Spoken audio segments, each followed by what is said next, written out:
Hello everyone, स्वागत है आप सभी का मेरे यूट्यूब चैनल पर। तो कैसे हो? आशा करती हूँ कि आप लोग सब अच्छे होंगे।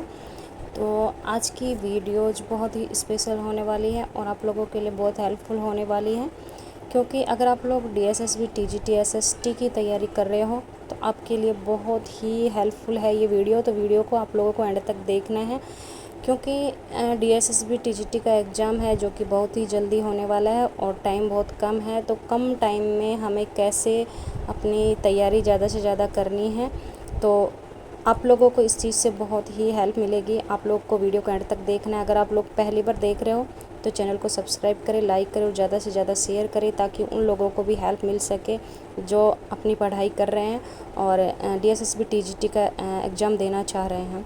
तो आज की ये वीडियो आप लोगों के लिए ये है NCERT बुक से रिलेटिव है, जिसमें कि NCERT क्लास 9th की है बुक, जिसमें है फ्रांसीसी क्रांति। और फ्रांसीसी क्रांति से रिलेटिव बहुत ही क्वेश्चन पूछे जाते हैं।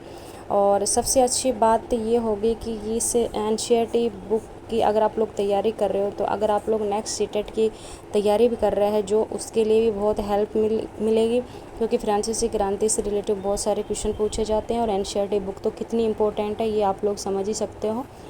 और DSSB में तो फ्रांसीसी क्रांति से रिलेटिव बहुत सारे क्वेश्चन पूछे जाते हैं, तो उसी को ध्यान में रखते हुए मैं लेकर आई हूँ आप लोगों के लिए ये चैप्टर, जिसमें मैं आप लोगों को बताऊंगी कि कौन कौन से क्वेश्चन थे जो कि सीटेट में पूछे गए थे और कौन कौन से तो DSSB में पूछे गए थे। तो चलो शुरू करते हैं अपना ये चैप्टर। तो चैप्टर है फ्रांसीसी क्रांति।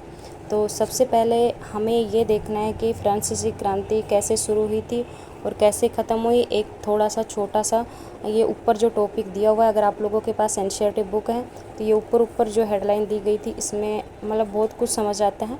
तो सबसे पहले इसको हम देख लेते हैं। तो 14 जुलाई 1789 की सुबह पेरिस नगर में आतंक का माहौल था।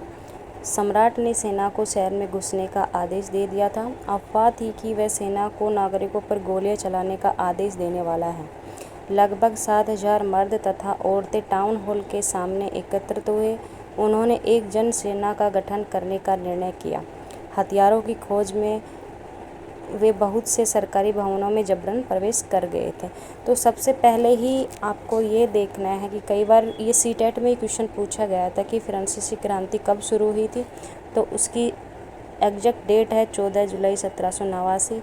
और ये DSSB में भी पूछा गया था कि फ्रांसीसी क्रांति कौन से सन में शुरू की गई थी, उसमें ऑप्शन में दिया हुआ था। तो आपको याद रखना है 1789, 14 जुलाई 1789। ये डेट बहुत इंपॉर्टेंट है और इस सीटेट में भी पूछा गया था और DSSB में भी पूछा गया था। तो सबसे पहले चैप्टर में पहले ही इसीलिए बोलते कि NCERT बुक बहुत ही ज़रूरी है हमारे लिए पढ़ना।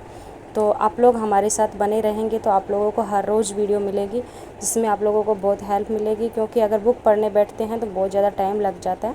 और इस तरीके से वीडियो देखते हैं तो मतलब समझ में भी अच्छा आता है और आपको भी आएगा और हमें भी आएगा। तो चलो आगे है। अंततः सैकड़ों लोगों का एक समूह पेरिस नगर के पूर्वी भाग और चल पड़ा और बास्तिल के किले को जेल को तोड़ डाला। तो ये जो बास्तिल का किला है ये भी आपको याद रखना है कि बास्तिल का किला किस क्रांति से संबंधित था। तो वो था फ्रांसीसी क्रांति। तो हथियारों पर कब्जे की इस सशस्त्र लड़ाई में बास्तिल का कमांडर मारा गया और कैदी छुड़ा लिए गए। यद्यपि उनकी संख्या केवल 7 थी। सम्राट की निरंकुश शक्तियों का प्रतीक होने के कारण बास्तिल किला लोगों की घृणा का केंद्र था, इसलिए किले को ढा दिया गया। उसके अवशेष बाजार के उन लोगों को बेच दिए गए जो इस ध्वंस को बतौर स्मृति चिन्ह संजोना चाहते थे। इस घटना के बाद कई दिनों तक पेरिस तथा देश के देहाती क्षेत्रों में कई और संघर्ष हुए। अधिकांश जनता पावरोटी की महंगी कीमतों का विरोध कर रही थी। बाद में इस दौर का समालोचन करते हुए इतिहासकारों ने इसे एक लंबे घटनाक्रम की ऐसी शुरुआती कड़ियों के रूप में देखा जिनकी परिणति फ्रांस के सम्राट को फांसी दिए जाने से हुई। हालांकि उस समय अधिकांश लोगों को ऐसे नतीजे की उम्मीद नहीं थी। ऐसा क्यों और कैसे हुआ आगे हम पढ़ेंगे। तो ये एक छोटा सा था जिसमें हमें ये पता चलता है कि फ्रांसीसी क्रांति की शुरुआत कैसे हुई और इसका अंत कैसे हुआ। तो आगे देखते हैं। अब फ्रांसीसी क्रांति जब 14 जुलाई 1789 के पहले फ्रांसीसी समाज कैसा था उसके बारे में हम पढ़ेंगे। तो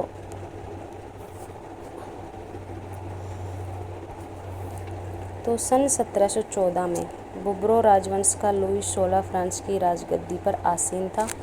तो ये भी बहुत ही इम्पोर्टेंट है, ये वाली लाइन, ये सीटेट में पूछा गया था कि बुर्बोन राजवंश का लुई 16 फ्रांस की राजगद्दी पर कब आसीन हुआ, मतलब कब आया था, तो वो था 1774। तो ये आपको डेट याद रखनी है, बहुत इम्पोर्टेंट है ये वाली। उस समय उसकी उम्र केवल 20 साल थी, उसकी उम्र केवल 20 साल थी, 20 साल की थी। उसका विवाह ऑस्ट्रिया की राजकुमारी मेरी एंटोनेट से हुआ था, ये भी आपको याद रखना है, कई बार पूछ लिया जाता है क्वेश्चन। राज्यारोहण के समय उसके राजकोष खाली पाया। लंबे समय तक चले युद्धों के कारण फ्रांस के वित्तीय संसाधन नष्ट हो चुके थे। वर्साय के विशाल महल और राज दरबार की शानो शौकत बनाए रखने की फिजूल खर्ची का बोझ अलग से था। लुई 16 के शासनकाल में फ्रांस ने अमेरिका के 13 उपनिवेशकों को साझा शत्रु ब्रिटेन से आज़ाद कराने में सहायता दी थी। तो ये भी आपको याद रखना है, ये भी सीटेट में क्वेश्चन पूछा गया था कि लुई 16 के शासनकाल में फ्रांस ने अमेरिका के जो 13 उपनिवेशकों को साझा शत्रु ब्रिटेन से आज़ाद कराने में सहायता ली थी। तो ये चीज़ आपको याद रखनी है। इस युद्ध के चलते फ्रांस के 10 अरब लिब्रे से भी अधिक का कर्जा और जुड़ गया था, जबकि पहले से ही 2 अरब लिब्रे का बोझ चढ़ा हुआ था। सरकार से कर्जदाता अब 10% ब्याज की मांग करने लगे थे। फलस्वरूप फ्रांसीसी सरकार अपने बजट का बहुत बड़ा हिस्सा दिनों दिन बढ़ते जा रहे कर्ज को चुकाने पर मजबूर थी। अपने नियमित खर्चों जैसे कि सेना के रखरखाव, राज दरबार, सरकारी कार्यालयों या विश्वविद्यालयों को चलाने के लिए फ्रांसीसी सरकार करों में वृद्धि के लिए बाध्य हो गई, पर यह कदम भी नाकाफी था। 18वीं सदी में फ्रांसीसी समाज 3 स्टेटों में बटा हुआ था। यानी ये भी आपको रखना कि 18वीं सदी में जबकि फ्रांसीसी क्रांति थी उस समय फ्रांस कितने स्टेटों में बटा हुआ था, 3 स्टेटों में बटा हुआ था, और केवल तीसरे स्टेट के लोग ही कर अदा करते थे। तो वो तीनों स्टेट कौन कौन से थे वो एक बार हम देख लेते हैं। अगर आप लोगों के पास ये बुक है तो बुक को आपको अच्छे से पढ़ना है, और एनसीईआरटी बुक की यह 9th क्लास की बुक बहुत इंपॉर्टेंट है, क्योंकि फ्रांसीसी क्रांति, रूसी क्रांति से रिलेटिव डीएसएसबी में खूब बार के क्वेश्चन पूछे जाते हैं। तो फ्रांसीसी क्रांति 18वीं सदी में जो 3 स्टेट में बटा हुआ था, तो ये तीनों स्टेट थे ये वाले।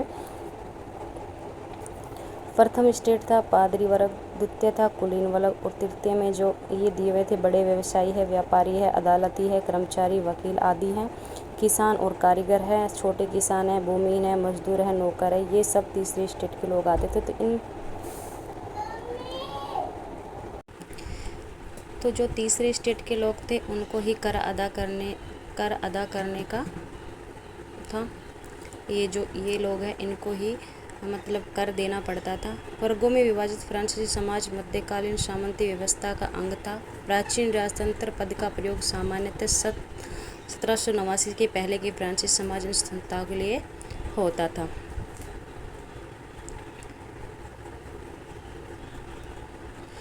तो गाइज आज की वीडियो में इतना ही था। तो नेक्स्ट वीडियो में आप लोगों को चैप्टर आधे से ज़्यादा पढ़ाने का कोशिश करूँगी, आपको हेल्प मिलेगी। तो मिलते हैं नेक्स्ट वीडियो में, तब तक के लिए बाय बाय।